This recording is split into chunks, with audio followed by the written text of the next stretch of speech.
Could KTM's financial troubles open the door for Yamaha to dominate the Enduro scene? So if you've heard the KTM rumors about their financial situations, things aren't looking so good for the Austrian brand. And more importantly and more excitingly, we have Cody Webb switching from Sherco over to Team Yamaha for the next hard enduro season. So in today's video, we're going to be exploring how KTM's potential bankruptcy might affect the enduro market and how Yamaha could seize the opportunity to take the top spot. So as I'm sure most of you know, KTM currently is the king in the enduro world. Their market dominance is huge, and the reputation among riders is they are the best bikes in the market. So what is going on with KTM? Well, KTM's parent company, Pure Mobility AG, is facing big money troubles. Currently, they owe over €2.5 billion and have entered a legal process to reorganize their finances. Think of it like hitting the pause button to figure out how to pay off more debt before things get worse. They now have 90 days to come up with a plan to avoid bankruptcy. So how did KTM get themselves into this position? Well, they've taken on too much debt. KTM's incomes dropped by 36% this year, leaving them with a lot of unpaid bills.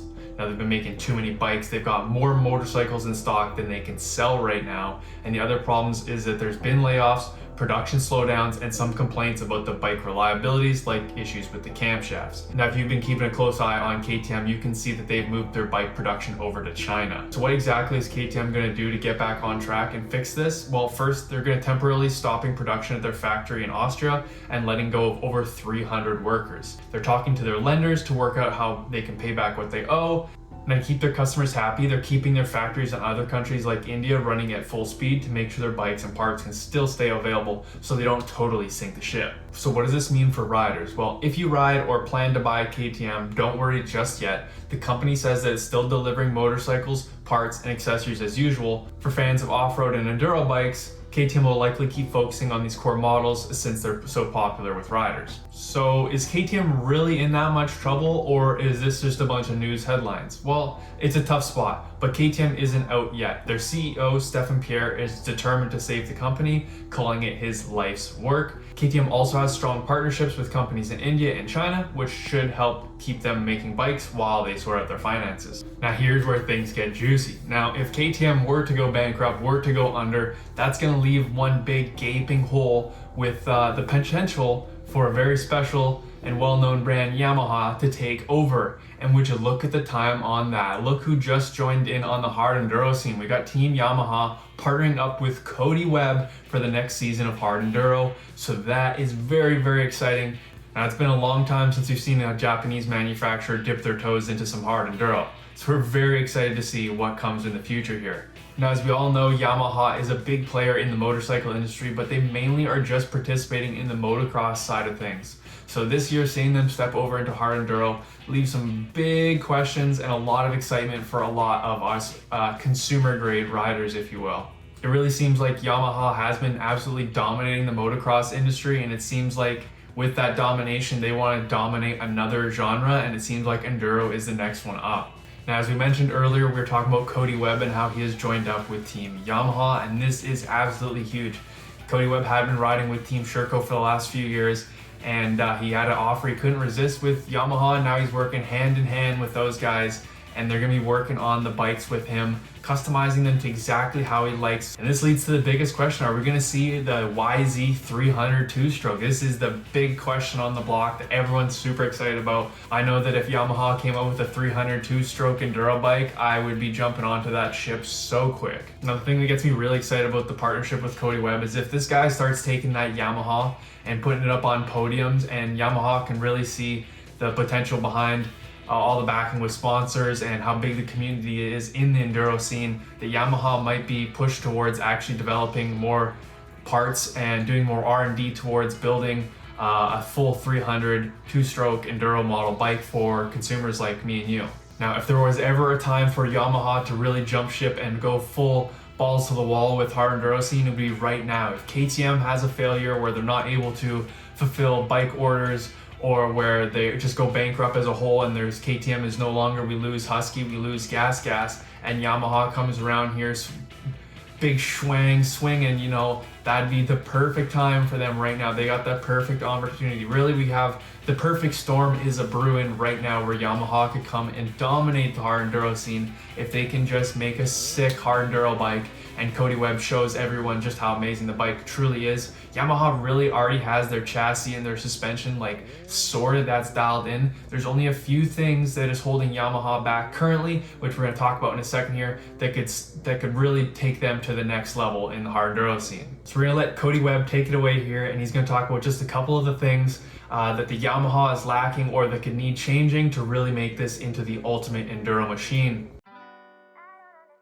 The motor is insanely good for a 250, but like the torque isn't there. There's almost zero torque. So, and I think the biggest question everyone keeps asking me who's aware is like, are you putting a 300 jug on it? And honestly, I think I'm going to leave it as a 250. Not because Yamaha said I can pretty much do whatever I want in that realm. And I have support from Athena and Get next year. So, you know, they're like, whatever you want to put on it, go ahead. Like, they're not forcing me to put the 300 jug on. But from the people I've talked to, they just said it vibrates more without really giving you that punch like a KTM.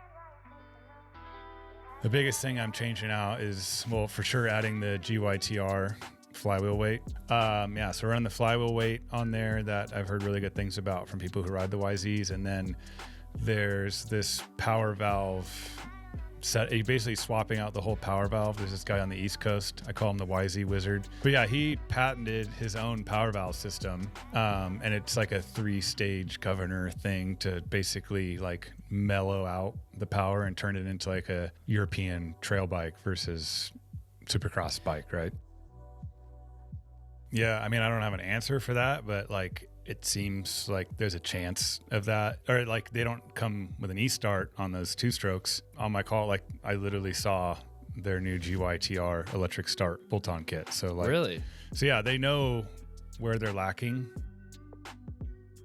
I'll probably be racing King of Motos on the kickstart only option because unless the new GYTR electric start, which they're doing their final test January 20th on it, which I thought it'd be fun to have a kickstart only race bike depending on the race where I can run a Magura hydro clutch on there.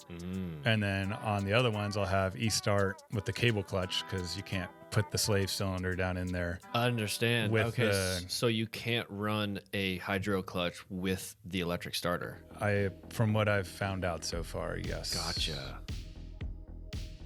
The biggest gripe is like going up these canyons and your clutch getting closer to your finger just because things are expanding, right? So like the hydro auto, that's why the hydro clutch is so good because it auto changes that on the fly for you. So it was really interesting. The first like actual call I had with like a Zoom call with a bunch of the people on the team there, they were like asking me questions in our world of like, what do people view from Yamaha? Like, what do they think of GYTR? So they were curious about like their image in our sport. So I think maybe they want to see like maybe just kind of get some feedback from me to see if there's a change after a year or two. I think now is finally the time. Like they're so dominant right now in moto and supercross. Like they've got a really strong hold on that market. When I was on the call with Jim, he basically said 80% of their sales is off in the off-road world. Now it's a super interesting time because everything's kind of dicing with KTM and like the budget and the restructuring, and no one really knows what's going on there. Like KTM, it's not good, obviously. You know, I think if Yamaha does do something, if they act quick, it would hurt KTM even more because the Yamahas are so budget friendly. Like I was talking to Blake the other day to like price out like the hard enduro, whatever, the Erzberg edition. It was like 15 grand out the door. You know, Yamaha, you can buy a keyboard, you can buy so much stuff from Yamaha. It's a world, like they have more stuff to hold their stock up and keep the business going. And so they have like the financial backing from everything else, where KTM is like their bread and butter. Is the enduro market. Yeah. Everyone always says, oh, the Yamaha, like the Japanese brands, they take forever to come out with something. Like they're always late to the market and this and that. But it's after talking with them and seeing how fast they're moving with all this, I think that's definitely not the case. It's just they put such strict like testing on their bikes, like talking to engineers there, like what they do. Toyota comes out with a pickup in America and it's like they hold their value. They go for 600,000 miles and like they just don't die. Yeah. So I feel like that's why they take so long. And when they come out, it's polished. Whereas like KTM keeps coming out with a bike every like by the time they get the bike figured out, they come out with a new one, and then everyone hates it that first year because either the chassis is too stiff or there's always some complaints. So now some of you are going to bring up, well, what about the Fantic? Why isn't he on a Fantic? What about the Fantic? That is literally practically a Yamaha chassis with a 300 two-stroke in it, is it not? Well, here's what you had to say about it. I think there's only one person I know in America right now that has one here. He like imported it through Romania, like bought it from someone and got it here. At that point, I'm not really actually riding the YZ platform anymore. I mean, I know it's like their frame, but it's essentially quite a bit different from there with the injection side and the 300. And I actually, I guess a friend had a Fantic and he rode it, and he said it was like lacking some on the bottom. And I think that's just maybe the injection thing not fully figured out yet. So as you guys can tell, I am super excited and really looking forward to seeing what Yamaha has up their sleeve for this next hard enduro season, and really excited to see where this ends up. Who knows, maybe KTM, it goes bankrupt, Yamaha becomes a new hot thing, and come like 2026, 2027, Yamaha is the biggest and baddest on town, dominating Supercross, dominating motocross, dominating enduro scene, dominating the hard enduro scene. Who knows, maybe Yamaha is just going to be the best bike out there. And I wouldn't be sad about that. I'm super stoked about a Japanese manufacturer making a comeback like this. They make the most reliable, most robust, and affordable bikes on the market currently. So if they can make a hard enduro bike, man, I think everyone is going to be all over that. So let me know what you guys think. If Yamaha made a 300 two-stroke, would you sell your KTM to go out and buy it? I know I'd probably be selling my Beta and going out and getting one of the Yamaha 300s if they came out with that. I think that'd be absolutely sick. But if you guys enjoyed this video, make sure down below, click that like button, click subscribe for more, and I'll see you guys in the next one. Peace out.